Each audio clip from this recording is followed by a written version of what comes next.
संगठित कर दायित्व आपणकर आज देखा मिलला जे ये जो पदयात्रा बहु संख्यार महिला माने आसी योगदान करछंती। तो ये जो पदयात्रा कार्यक्रम रे आज आपणकर मतामत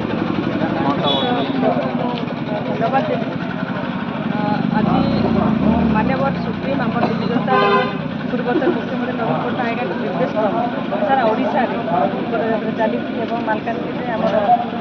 मानस आज्ञा जिला सभापति नेतृत्व में आज पहुँचु आम चतुर्थ दिन हरिपुर ब्लक एगारटा जीपी गोटे जोन तो ये जिला परिषद समस्त सरपंच भाई भाई मैंने समिति आरम्भ कर समस्त जन आम विजु जनता दल कर्मकर्ता और मोर माँ मैंने उपस्थित अच्छा यहाँ प्रतिदिन एमती चालू रपारक सरकार बीजेपी सरकार जोड़ा मिछ प्रतिश्रुति सरकार गादी बसची आज चाकरी हो आज सार हो आज टीवी खोले आप देखा समस्त हाथ में गोटे मोबाइल फोन अच्छी समस्त जापर